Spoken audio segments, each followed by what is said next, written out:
are again in the midst of a banking crisis Mark II. Good morning, boys and girls. Morning, Kay. Morning, Stell.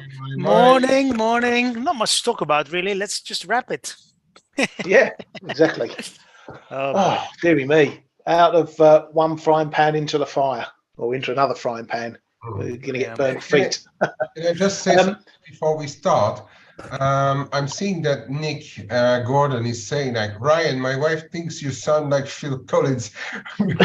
Phil Collins? I think, Nick, I think your wife should really go and see a doctor, you know. I mean, that is, I don't know where she heard looks that. like him as well, a bit, no? I was going to say, I'll take that. Phil Collins? No. I can't. Can somebody erase that comment? I was going to say he sounds like Turkish from Snatch, the movie, right? Trust me, you don't want me singing like Dale does. Definitely not. I've got a voice for the football terraces, and that's about it. So yeah, you're not singing anymore. And Mavi Kiemute, the flow show is always at the same time. It's 10:30 a.m. London time. It doesn't change with any US time changes for you guys. Yes, Mavi. I made that a stipulation that all press thumbnails, pictures, adverts have 10:30 UK time, because then it doesn't matter what how the clocks change around the rest of the world. We all know that, or I know that every time it's going to be at 10:30 in the morning, whatever the time is elsewhere. So I'm afraid you have to Google it, your times, but everything's unchanged. Obviously, it's an hour earlier for those folks in the US and wherever else the clocks have changed. But definitely no singing for me, unless I get a winner in my next trade, and then I might start singing. So anyway, lots to cover again. We're in the midst of some risk-off moves, which we'll obviously touch upon in a moment, but we'll get through the rest of the stuff first. In China, they left their one-year MLF rate unchanged at 2.75%, so no signs of further easing there for the moment. In Japan, Finance Minister Suzuki says it's the government's goal for now to achieve a pace of wage hikes exceeding that of inflation. Chief Cabinet Secretary, I believe that's probably Matsuno, said that they're seeing solid wage gains, especially from large companies. So today is Shunto Day. We've not had much out in terms of actual agreements that have been called. I don't know when they're going to drop, or whether they're finalising the talks and then going to be issuing statements or whatnot. But nothing really solid has come out, has it, Kay, so far? Well, the thing, no, I mean, the final counts haven't been done, but if you look at the percentages of what the companies are expecting, it does feel we are going to go. I think Reuters made some rough calculations. We're going to come out somewhere around that 3% mark, which was somewhere of a bar for good or bad. But then, sorry guys to interrupt. Can we see something on the screen? We're not. Oh, we're not sharing it yet. Sorry. No. Okay. No. So yeah, if the calculations are correct, we're going to come out somewhere around 2.85, 3% all in all, which is a bit surprising, because when I look at how much some of the unions and companies are willing to hike, it looks a bit light. But anyway, already the market this morning was really shrugging it off before the dramatic Credit Suisse story. But yeah, so and it's already said to be a one-off to catch up on prices. So the market was really less than impressed on the results of it. Kishida then came out saying it's a game changer. They will raise the minimum wages above 1,000 yen. You have to know that 1,000 yen is low, okay, compared to other major countries, and really the market was not impressed at all. But if we really come out around the 3 or even below mark, it shouldn't be great. Yeah, But as Kay says, we've not heard anything concrete as of yet from.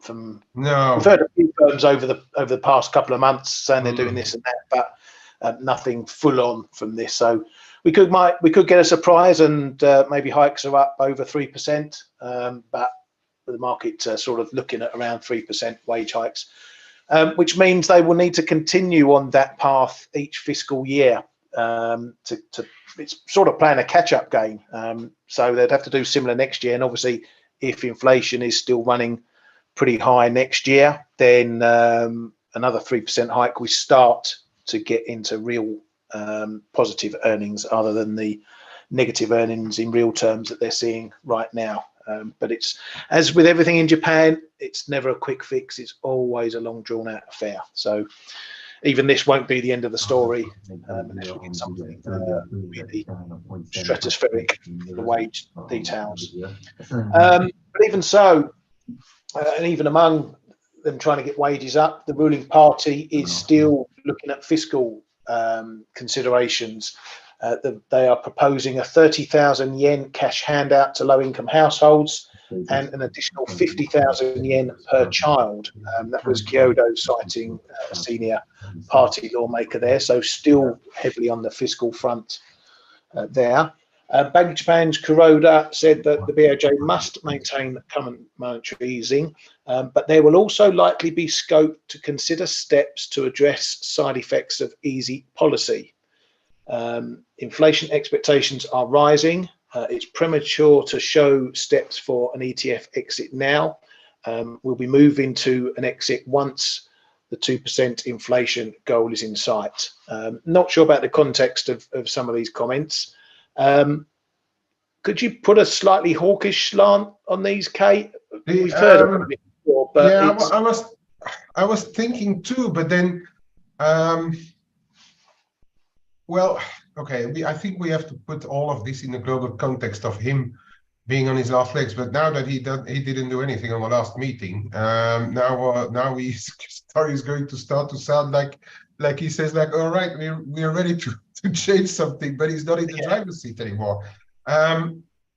Or unless there is some surprise move, of course, in between meetings. But Bank of Japan rarely did it, unless big natural catastrophes and stuff. But no, yeah, there is a little bit in there, and it's just, as I was saying, I think he's still preparing the terrain for his successor. They've already said so, that they were going to try to normalize a bit, but it's all going to depend about the speed and stuff, right? Yeah. Now, I haven't done any digging, but I did catch a headline or something in the news this morning before it all started kicking off. That apparently in their minutes there was something that indicated they may have done a change on the YCC at the January meeting. No, there were discussions. Or in January. There were discussions about it. Yeah, there were discussions about it.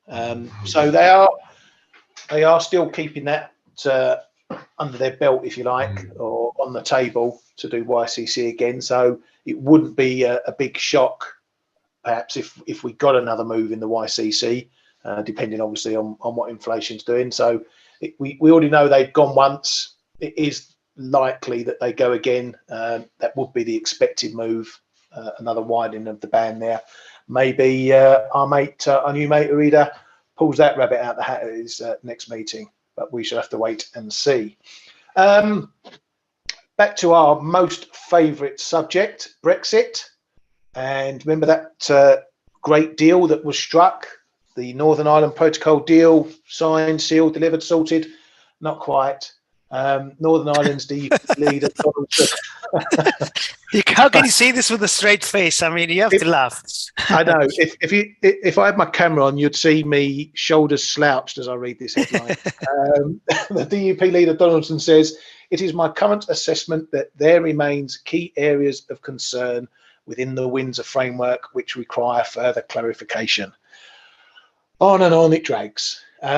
Now, the Bank of England are going to give evidence to Parliament, a parliamentary committee on the SVB UK scenario or shenanigans. A date for your diary, Tuesday, the 28th of March. So the Treasury Committee wrote to the Bank of England asking what the fuck is going on. And now they're going to have a committee hearing to find out what is going on. That may give us a bit more insight as to the shenanigans there, more than what we may know at the moment. But 28th of March, so quite a way to go before then anyway. The ECB, a 25 pip hike is more likely than 50 pips this week, says Deutsche Bank. If markets have not who said it first, I wonder. Sorry, carry on, sorry. If markets have not stabilized by Thursday, they would not rule out a temporary pause in the ECB hiking cycle. And then probably about 10 minutes later, a Reuters piece citing an ECB source said the ECB are likely to stick to a big rate hike despite the banking turmoil. So there you go. Who said it first, Dale? Depends on the outcome.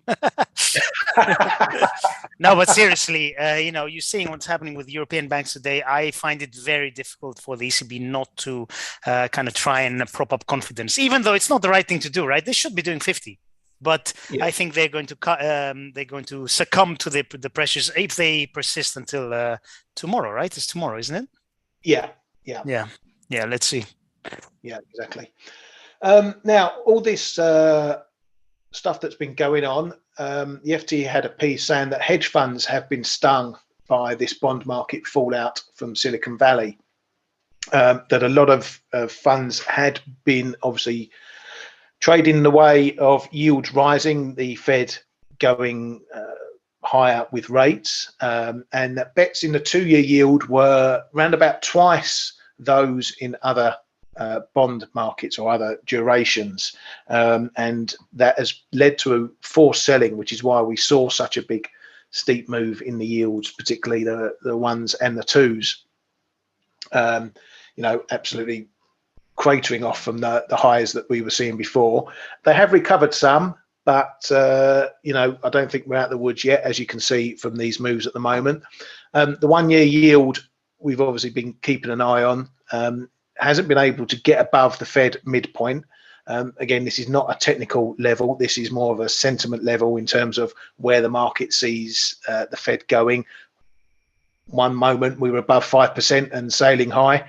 The next minute we're below the actual Fed funds rate, which is a bit of a disparity to where obviously interest rates are at the moment and where they're potentially going.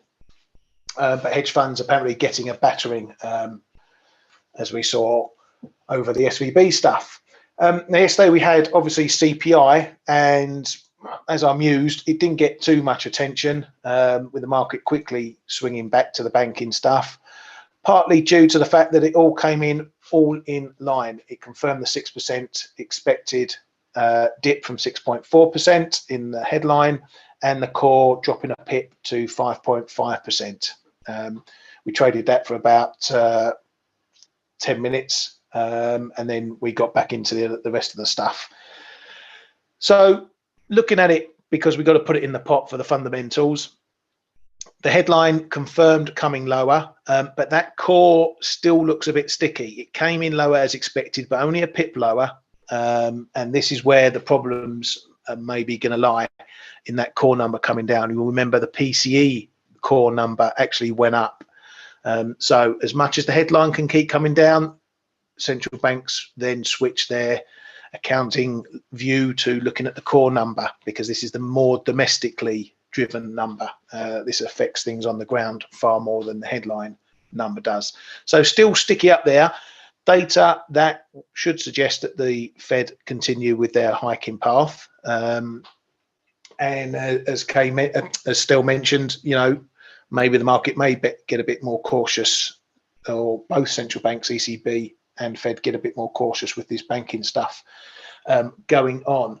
And we'll talk about that in a moment. So one thing that did stick out in the numbers as well was the real average earnings. I don't think it shows the year-on-year numbers here anyway, but the month-on-month number was down 0.4%.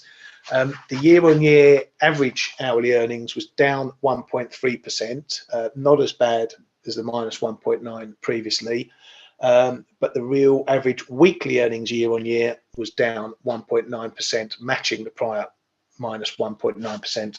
So still in real terms, wages at a negative, and that is something that it takes a bit of heat out of the Fed because there's no wage price spirals, upward wage price spirals, but it also means that there may be, because firms and people who work will want wages to be in positive territory. So again, it's something to consider when looking at the Fed.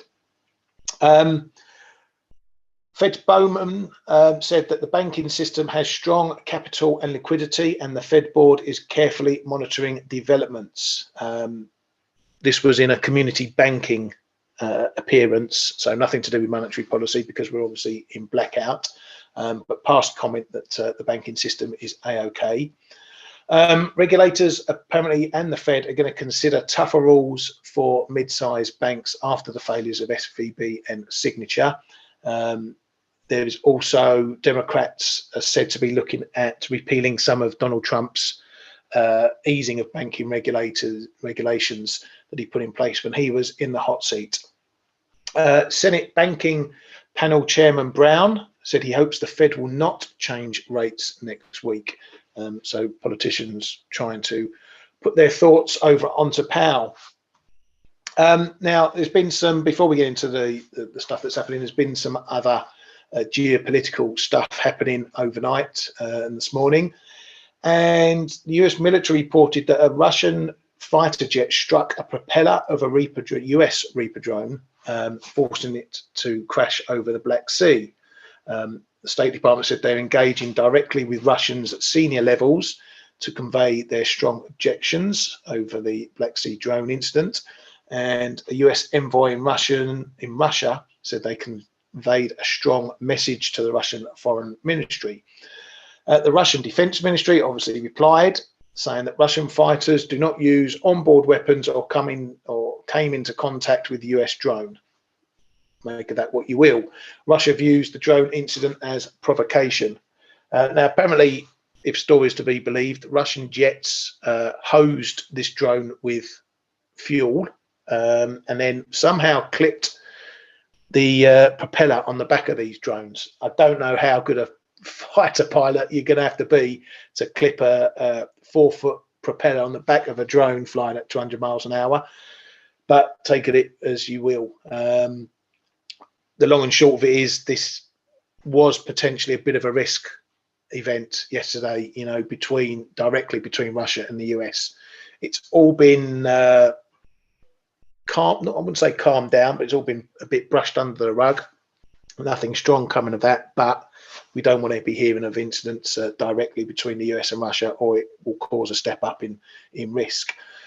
But it hasn't stopped China apparently deepening its war preparedness planning, according to Xinhua News.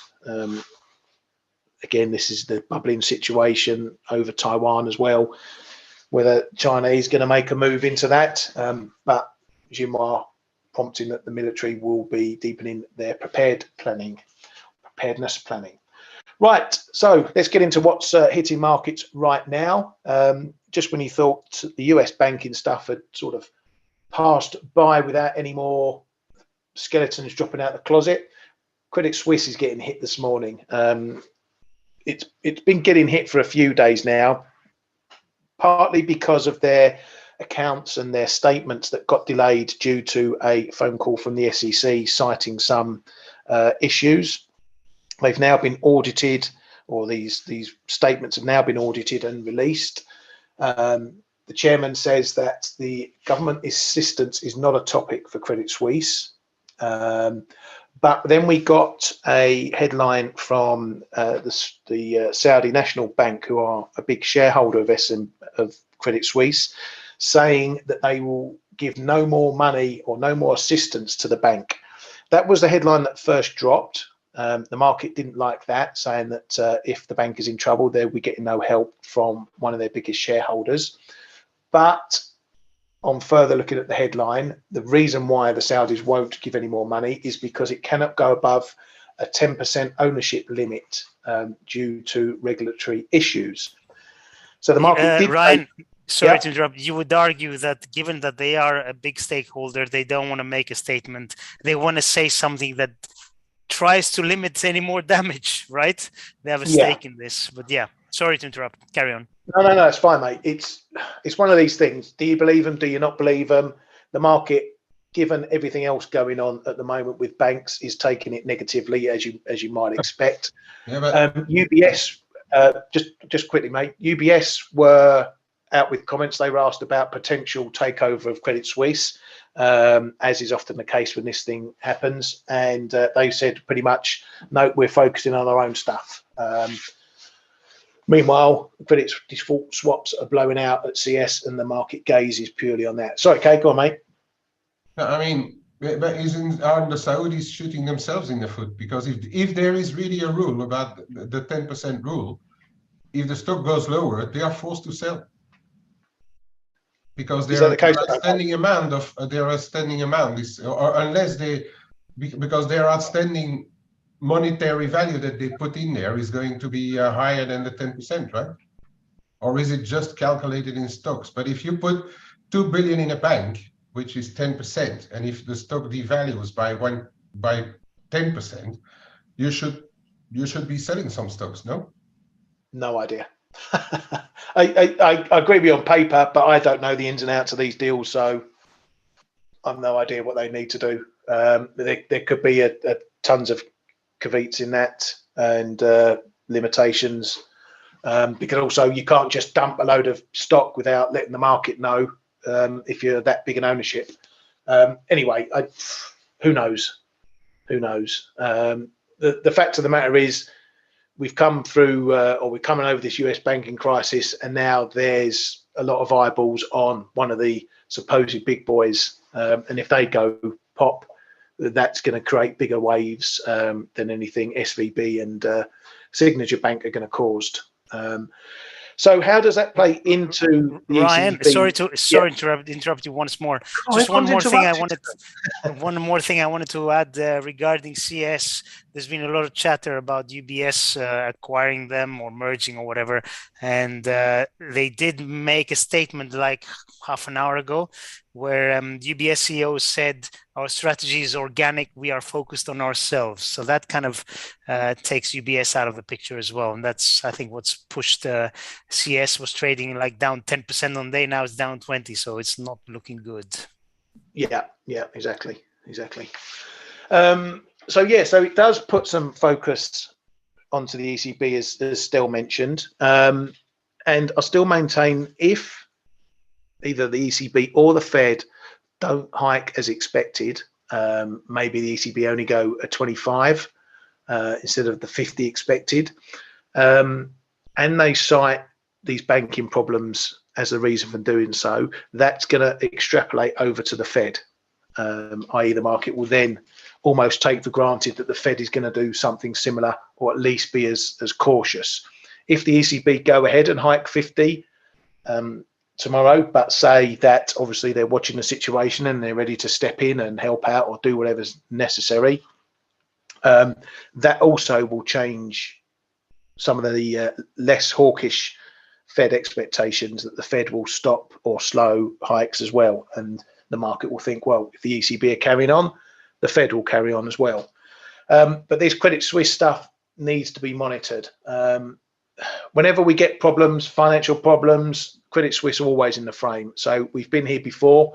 Maybe, I don't know whether you guys agree, maybe it's a bit more dangerous now in the current environment than it has been in previous times. They always seem to be circling the drain, Credit Suisse.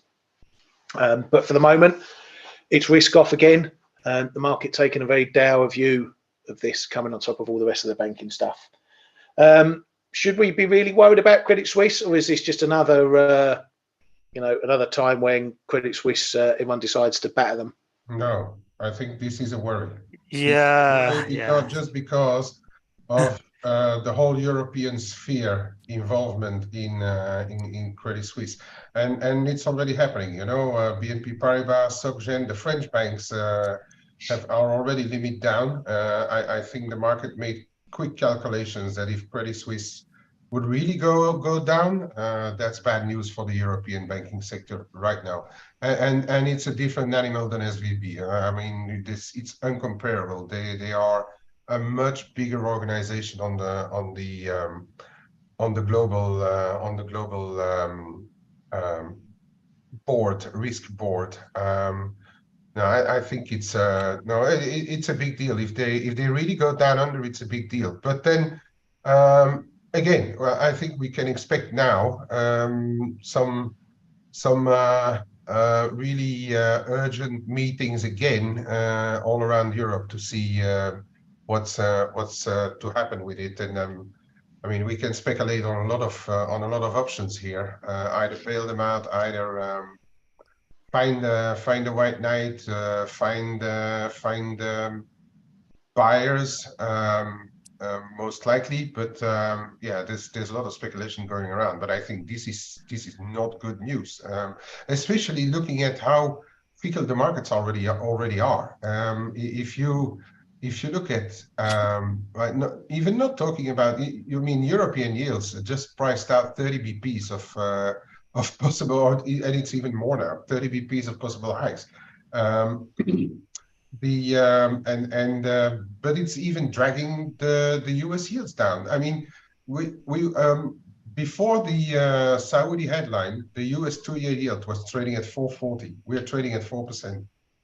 I mean, it's an absolute, it's carnage out there, and I would be very careful. And we might see, if ever they find a quick solution, we might see a violent rebound in risk, because that's how the market looks to be trading it right now. But I think it's a different kettle of fish than the SVB problem. Yeah. So Mark makes a point, a valid point, and that was something I was going to ask as well. That UBS will take them in the end if the SNB makes them, just a question of price and conditions. Would this create proper contagion, or would there be a little bit of panic, but then the vultures will just swoop in and pick it up, and 2 days later it will be done and dusted?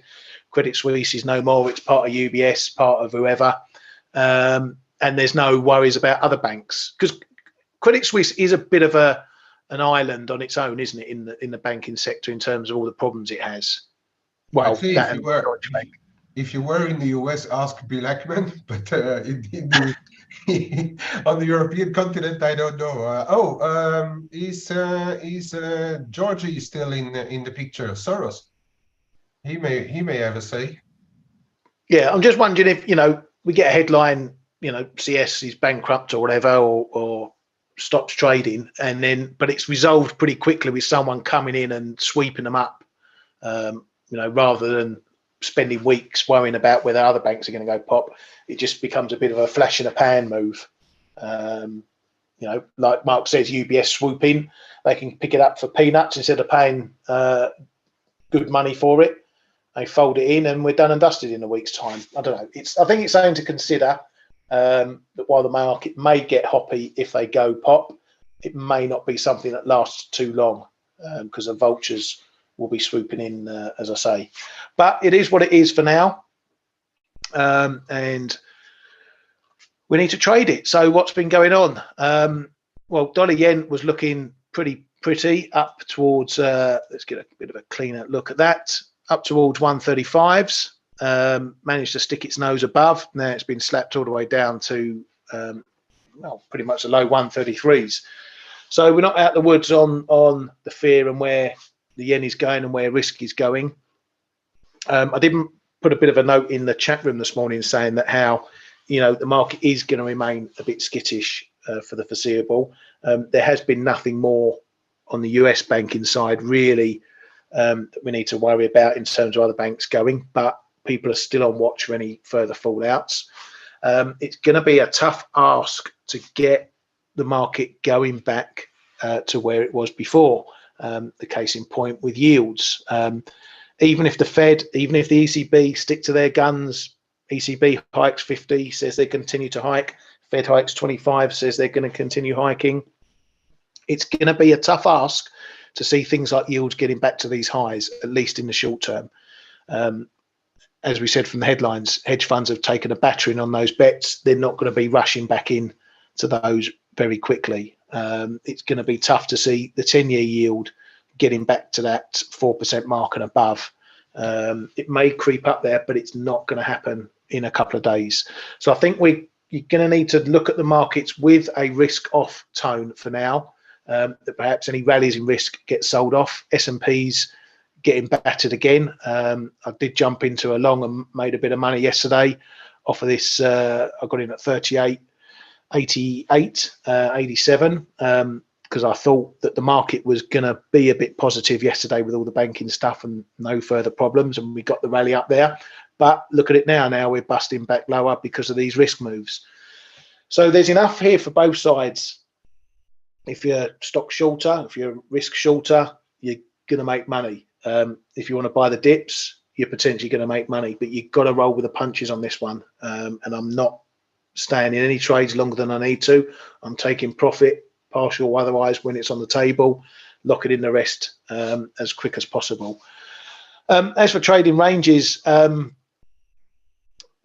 really, it's, as I say, it's just a case of being nimble. I'm not picking a side. I'm not having a bias to any one side. The only thing I've got on my book at the moment is euro sterling longs, which, as per usual, doing not a lot in the middle of all this mess. We got a good move down yesterday, down to the zone, my zone down here, a decent bounce as well, but that's giving it up. We're mooching around the 88 figure, 87.90. Keep an eye on that one again. Trade the ranges if you get a chance, but don't hang around too long. You boys looking at anything? I know you're pretty much the same, Kay, just out with a sniper rifle rather than looking at holding stuff for more than 5 minutes. Yeah, and Stelios, do you, because I think Stelios wanted to perhaps comment a little more on the stories or looking at stuff. Stel, if you have. Yeah, no problem. First of all, I said yesterday, I think this Silicon Valley bank story, it's very difficult to not see some kind of contagion / spread of fear in other markets, and we're seeing it today. And I have to comment on one thing, right? We were talking about CS. I used to work at Merrill Lynch back in 2008 when we practically went under, got bought by Bank of America. I can tell you this, a lot of people knew the dire situation before it became public. And, there were people, selling Merrill Lynch stock like there's no tomorrow. And, I was speaking to people saying, I don't understand it. I couldn't comment, obviously, but, it's when something this bad is happening, there's always a reason. That's what I'm going to summarize it as. So I'm sure there is something at CS which is really not good. I don't know what they have in the balance sheet. I have no idea what kind of risk they're running, but where there's smoke, there's fire. So that's what worries me a lot about CS and about the other banks. Like French banks are down 10% today. Sorry? Still, you're saying I'm not sure what CS is running. They're running everything, mate. Everything that can go wrong. Yeah, exactly. The question, though, becomes what happens? Who comes to the rescue? Is it going to be another bank? Is it going to be the SNB? Somebody's going to rescue at some point. I don't think they're going to allow a failure of this magnitude. Meanwhile, though, the banking sector is shaking. And you can't get around that. And when that happens, stocks go lower. So and risk in general, people try to sell everything they can. And we've seen this in 2008. I'm not comparing it. I don't think it's the same, but there are tones of that. So and remember, we hadn't seen anything like this proper since 2008, right? So it's a tricky situation. Yeah, and I think coming your way that we see the worst risk of, or we have to be the most careful when it's the banking sector getting hit. You can hit whatever other sector. Of course, it's going to be bad. We have the what was it, green something, the boat that got stuck. Then we had we're having, of course, underlying geopolitical issues, which are, of course, big and bigger than probably anything else. But if the banking sector gets hit, it's a direct hit to the market. So that is where we have to be for the people listening and don't have any experience on the longer term. If something is rotting in the banking sector, then it's really hitting the markets very hard, usually. Yes, absolutely. Yeah. Yeah. Yeah, go on, mate. No, carry on, and then I can continue. Yeah, I was just going to say, obviously the SNB is the big bank in the forefront of this, obviously being Credit Suisse, being Swiss and all. So that is potentially planning to rate expectations as well. And it was quite strange because even when we were getting all this stuff going on with the US banks, beginning of yesterday, the SNB was still being priced at a 50, an 89% probability, with a 75 being priced as a 10% probability or 11% probability. In the afternoon, that flipped to pricing a 25 at 70% and a 50 at 30%. And now this morning, we're pricing a 25 at 98% and a 50 at 2%. So there has been a big swing around for expectations for the SNB, likely in part due to what's going on with these banks. We've been a bit sparse of SNB comments, so perhaps that's what we need to be on watch for if they do decide to come out and say anything.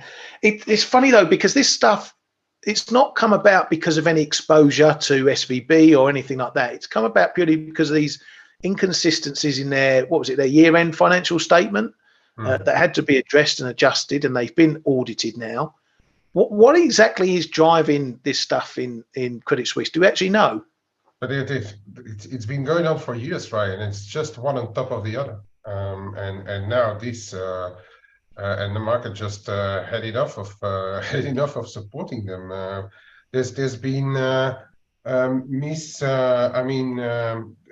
and every board over there has been messing stuff up one way or another. It's just a one on top of the other, and then the latest one, yes, is those accounts and stuff. So yeah, I mean, it seems like there's virtually no governance in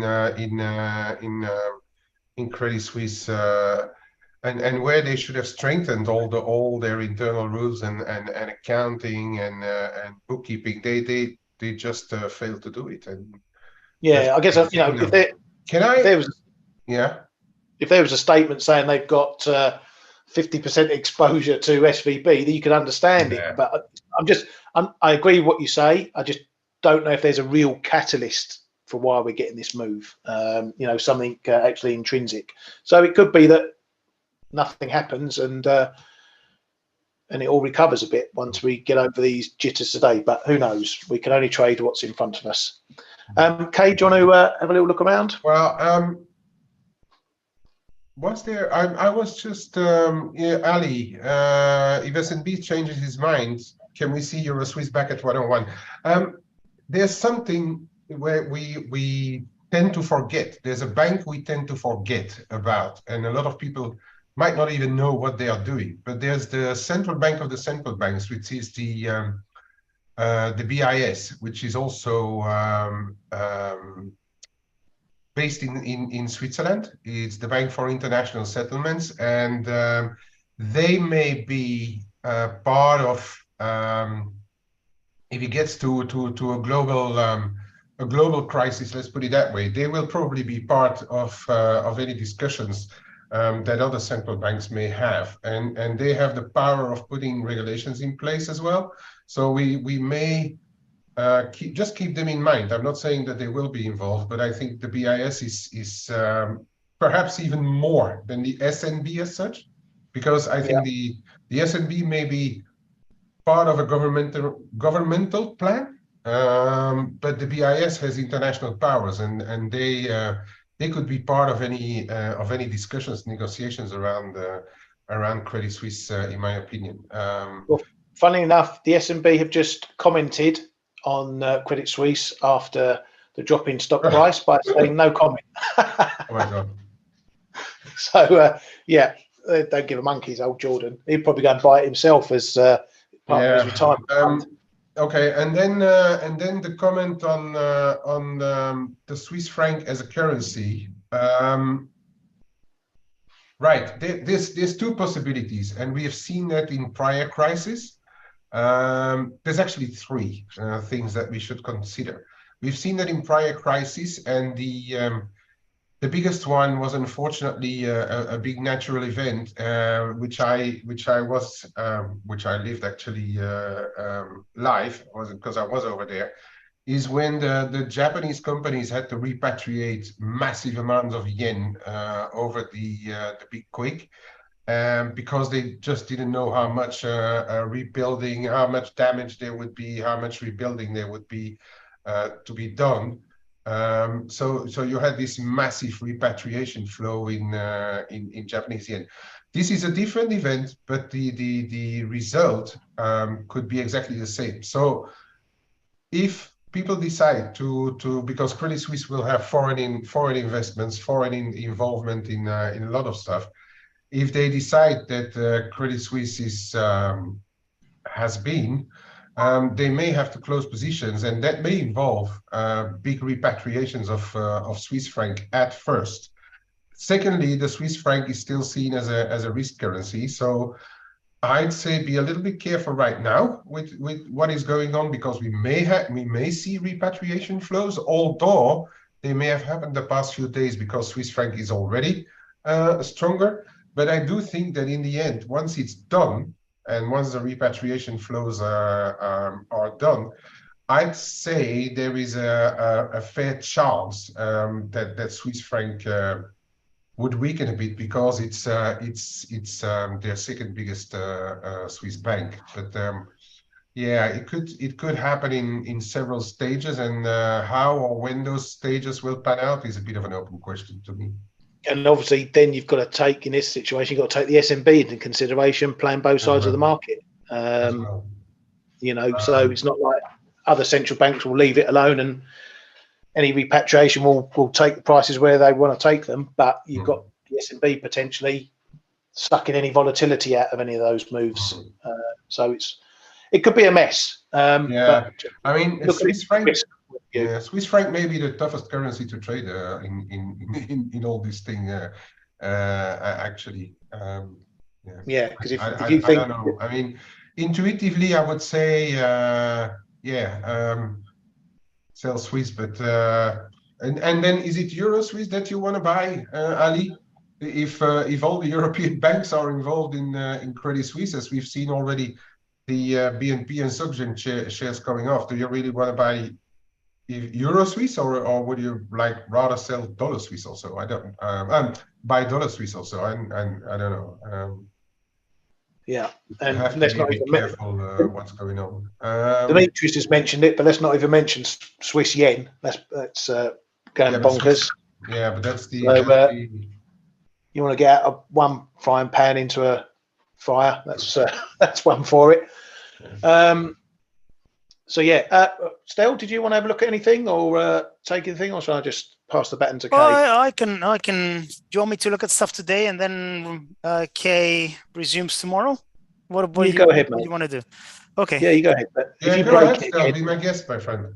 Yeah, no problem. I'll do that. Okay, so I'll take 5 or 10 minutes max and go through a couple of things. So obviously the big mover is yields dropping and stocks of risk assets dropping as well. This is obviously on the back of the banking stuff that we've been talking about, and it's a tricky situation. I've talked about the 10-year US. This area around here, there's a lot of confidence. We did bounce once, bounce twice. Are we going to bounce again? I don't know, but it all rests on what the ECB is going to do and what the Fed's going to do, and basically the reaction of central banks to the this banking crisis, however you want to call it. And I fear that that euro pound long, Ryan, I wouldn't feel very comfortable with euro longs. I think that Lagarde is gonna pull another one as she always does and be dovish. And I think there's a growing chance of that they're going to do a 25. I think it's more than 50-50 that they do 25 tomorrow. And I know I may be a contrarian. They've talked about 50 for a while. They reaffirmed it, I think, yesterday as well. But if this situation continues, I think they're going to err on the side of caution. These central bankers, they always do. They always want to find reasons to cut rather than finding reasons to hike. And we saw this firsthand. Inflation was screaming higher and it was like transitory. It's going to come down. No, you have to act. When things are looking back, they act straight away. But when things are looking like, inflation is going higher and all that, they always delay. So I don't think they should. I don't think the ECB should be doing 25, but I think they will. Or at least the probabilities are most likely that they will. I don't know what the ONIA market is pricing in terms of. Do you have a page that shows the probability of what they're going to do tomorrow, Ryan? There was some kind of market watch. Anyway, I think they take the Sonia rates on this one. The ONIA rates, yeah. So we're pricing a 25 at 52. It's pretty much 50-50. There you go. At 52, a 50 at 48. Okay. Now, having said that, look at what the Fed fund futures are pricing for the Fed. We're pricing only one hike now, and that's in May. And we're pricing very little in next week's meeting. And then we're pricing cuts starting very quickly after May, which I think, again, is going a little bit overboard already. Obviously, if we do have a fully blown banking crisis, then who knows what the central banks are going to do. But I don't know. The market tends to go at extremes very quickly. But we have to see what the ECB does tomorrow and what the Fed do next week. And as I said before, I fear that the central bankers are going to always err on the cautious side and deliver less tightening than markets may expect. So yields are crashing. The Bund is doing, well, it's breaking out, right? It's trying to break out of this wedge. So it's a 10-year Bund. So technically, we're at a crucial level. And I think tomorrow is going to be the day of reckoning. Either we fall back within the wedge or that's it. Rates are going a lot lower. But for now, yields are dropping fast.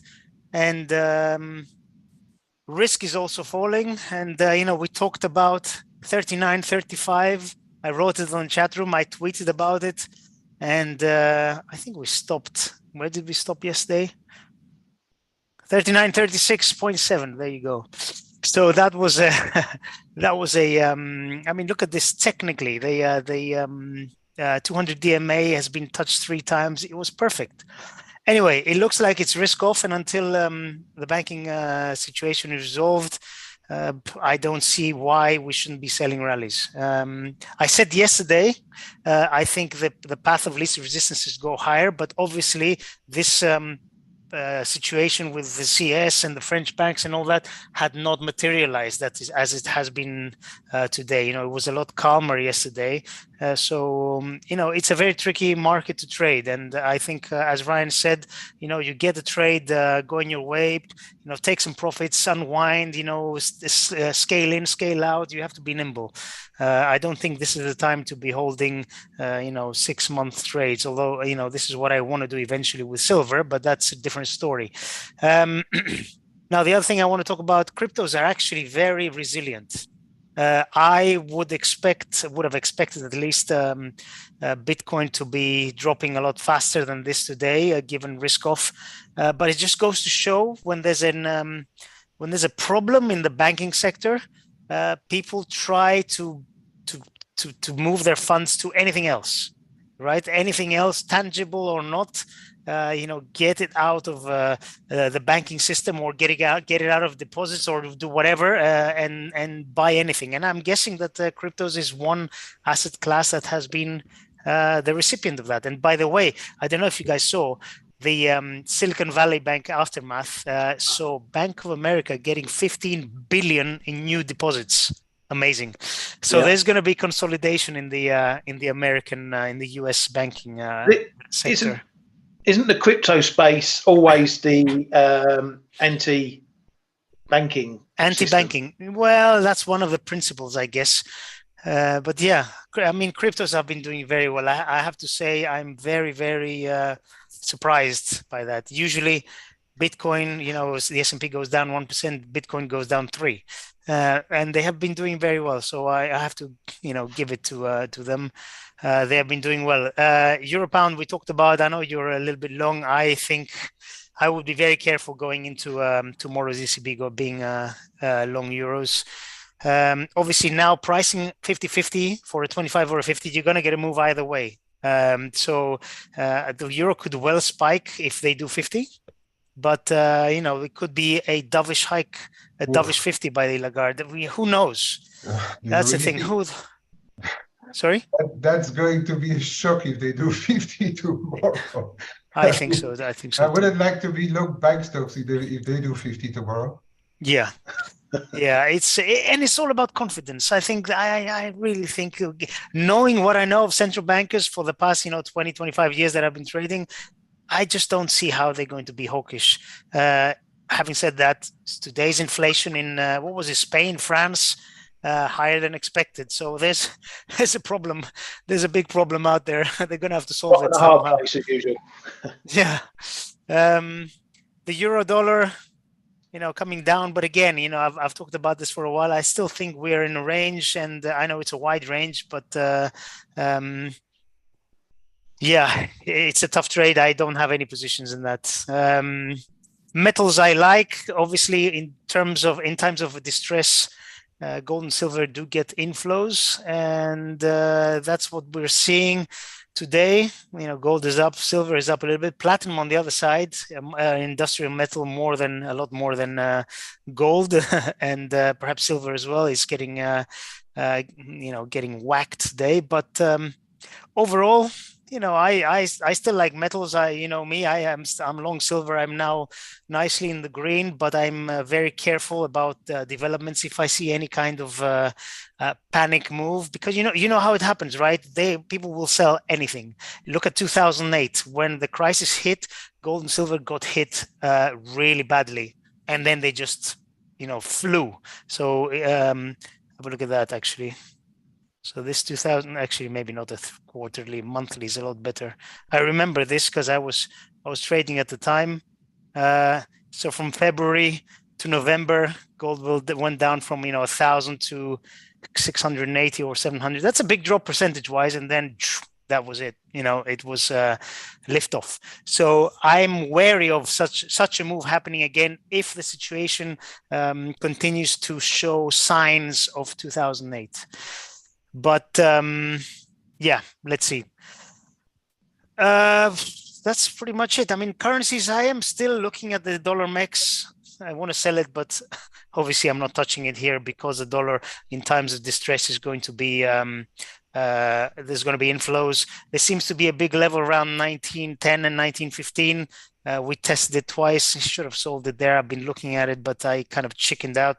I'll maybe try that. The carry is really good, but it's scary. It's scary. Dollar Norway, another one I want to short, but look, we're toying with the highs, and I want to see how this resolves. I would love to see a move towards 11, but again, it's going to depend on the Fed.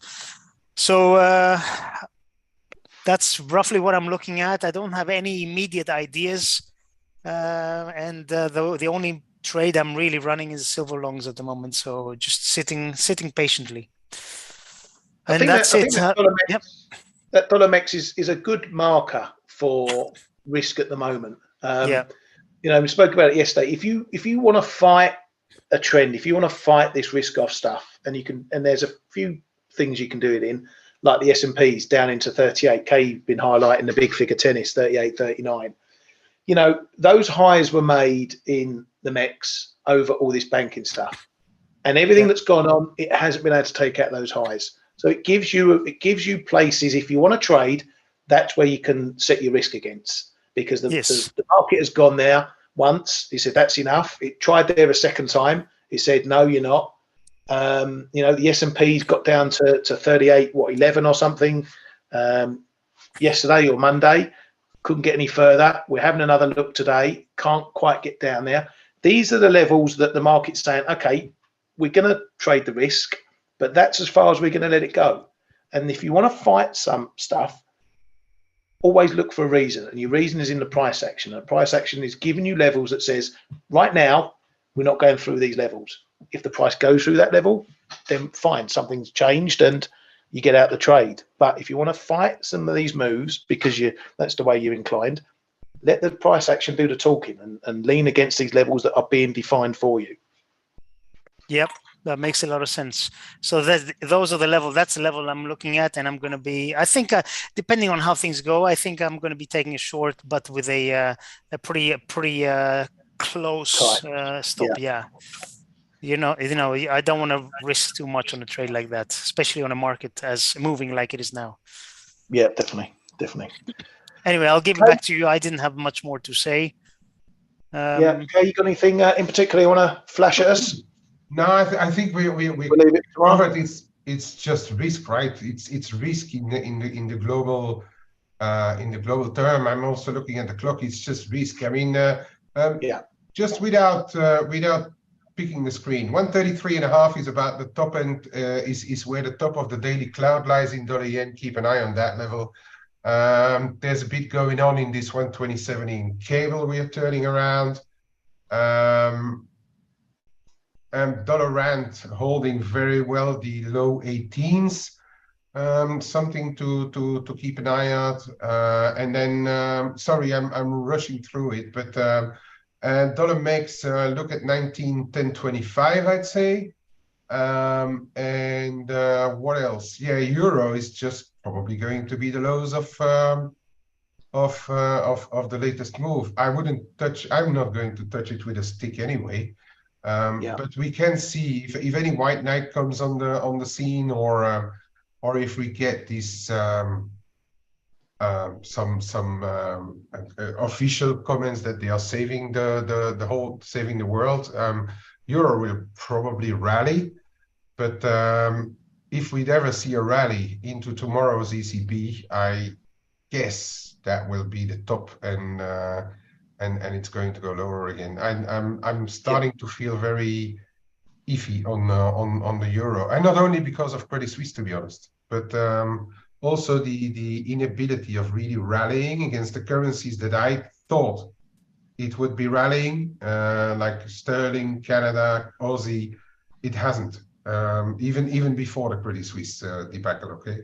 And on risk off, they should have really gone a lot higher, and they didn't. Those processes. So I'm starting to change opinion a little bit in the euro myself. Yeah. Okay, all that's left.